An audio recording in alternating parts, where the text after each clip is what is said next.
प्रधानमंत्री नरेंद्र मोदी ने सोमनाथ मंदिर पर महमूद गजनवी द्वारा किए गए पहले आक्रमण के 1000 साल पर आज एक ब्लॉग लिखा है। ये ब्लॉग जहां सनातन के स्वाभिमान को नमन कर रहा है, वहीं उन्होंने 1951 में सोमनाथ के जीर्णोद्धार समारोह पर पंडित नेहरू के विरोध का जिक्र भी किया। 1951 में सोमनाथ मंदिर के समारोह में जाने से पहले राष्ट्रपति राजेंद्र प्रसाद को रोकने की नेहरू की कोशिश कोई नया तथ्य नहीं है, इसके प्रमाण खुद नेहरू आर्काइव्स में है। लेकिन आज प्रधानमंत्री मोदी का ब्लॉग सोमनाथ की राजनीति को नए सिरे से गरमा गया है। बीजेपी ने भी सोमनाथ पर आक्रमण को लेकर पंडित नेहरू पर इतिहास के कुछ तथ्य छिपाने का आरोप लगाया। सवाल यह है कि क्या सोमनाथ मंदिर सनातन पर सियासी लड़ाई का नया फ्लैश पॉइंट है, क्योंकि सरकार सोमनाथ पर साल भर चलने वाला स्वाभिमान पर्व मनाने जा रही है। प्रधानमंत्री के ब्लॉग के बाद कांग्रेस की प्रतिक्रिया है कि सरकार असली मुद्दों से भाग रही है। लेकिन सवाल है कि क्या राम मंदिर के बाद सोमनाथ के मंदिर पर कांग्रेस घिरेगी? सोमनाथ नेहरू पर घात, आज हल्ला बोल में इसी पर करेंगे चर्चा, लेकिन पहले ये रिपोर्ट देखिए।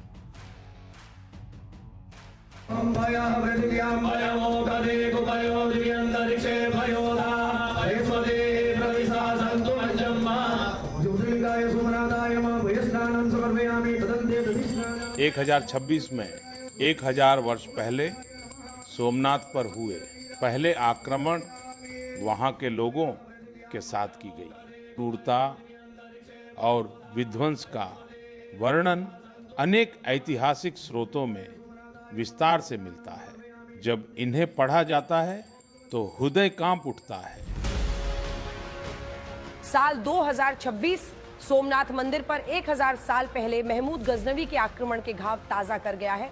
लेकिन जहां सोमनाथ की लूट के खिलाफ सनातन के 1000 वर्षों के संघर्ष की बात है, तो वहीं सोमनाथ पर सियासी लड़ाई नए सिरे से शुरू हुई है।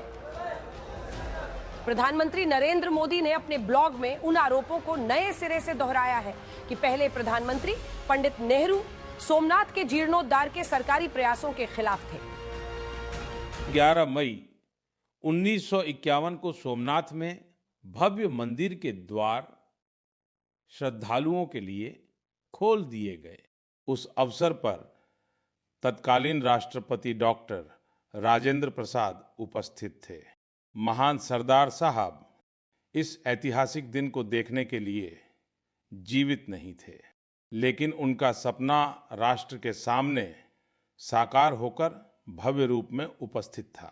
तत्कालीन प्रधानमंत्री पंडित जवाहरलाल नेहरू इस घटना से अधिक उत्साहित नहीं थे। वो नहीं चाहते थे कि माननीय राष्ट्रपति और मंत्री इस समारोह का हिस्सा बने। उन्होंने कहा कि इस घटना से भारत की छवि खराब होगी, लेकिन राजेंद्र बाबू अडिग रहे और फिर जो हुआ उसने एक नया इतिहास रच दिया। सोमनाथ मंदिर पर प्रधानमंत्री का यह ब्लॉग साल भर चलने वाले सोमनाथ स्वाभिमान पर्व की शुरुआत के पहले आया है। प्रधानमंत्री मोदी 11 जनवरी को सोमनाथ मंदिर के दर्शन के लिए जाएंगे। 8 से 11 जनवरी के बीच सोमनाथ में कई आध्यात्मिक और सामाजिक कार्यक्रम होने हैं।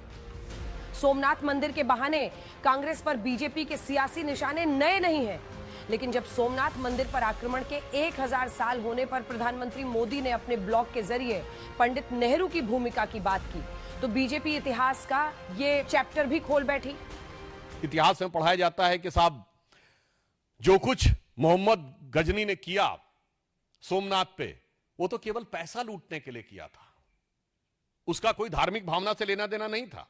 इसका स्रोत कहां से आता है? पंडित जवाहरलाल नेहरू की डिस्कवरी ऑफ इंडिया। वो कहते हैं Mahmud was far more a warrior than a man of faith.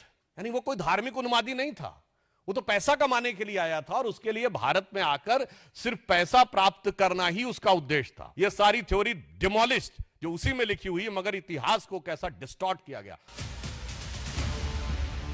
Somnath मंदिर का इतिहास गुजरात समेत पूरे देश के हिंदुओं को पीड़ा देने वाला है और ऐसे में नेहरू पर बीजेपी के इस नए हमले ने विपक्ष के लिए असहज स्थिति खड़ी की है।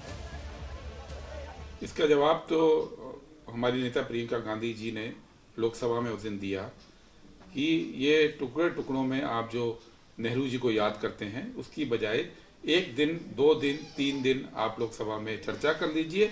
जितने नेहरू जी के खिलाफ आपको बातें बोलनी आप बोल दीजिए, कांग्रेस पार्टी एक एक का जवाब दे देगी। फिलहाल आप भारत के प्रधानमंत्री हैं, दिल्ली में आप भी इसी जहरीली हवा में सांस ले रहे हैं। अंकिता भंडारी को न्याय को लेकर लोग सड़कों के ऊपर उतरे हैं। ट्रंप भारत के प्रधानमंत्री को अपशब्द की तरह से बातचीत कर रहे हैं। इस सब पे प्रधानमंत्री को लिखना चाहिए। मोदी जी से कहूंगा कि नेहरू जी ने हर काम रोका है। नेहरू जी ने यह भी रोक दिया है कि दुनिया से आज अलग थलग हो गए। भारत का कोई ऑल वेदर फ्रेंड कंट्री नहीं रह गई है। नेहरू जी ने रोका है क्या ये सब? क्या सारा इनकी स्कीमें जो फेल हुई है, जो 2 करोड़ रोजगार देने का प्रतिवर्ष है, काला धन लाने का है, किसानों की इनकम डबल हो जाने वाली है, सब स्मार्ट सिटी, सब नेहरू जी ने रोका है। तो एक ही बार में भड़ास निकाल दे। सांस्कृतिक राष्ट्रवाद की लड़ाई में कांग्रेस अक्सर बीजेपी के निशाने पर आई है। राम मंदिर से लेकर अब सोमनाथ मंदिर तक बार बार कांग्रेस पर बीजेपी ने हमला बोला है। क्या कांग्रेस समेत विपक्ष के पास बीजेपी की इस रणनीति का कोई कारगर जवाब है? ब्यूरो रिपोर्ट आज तक।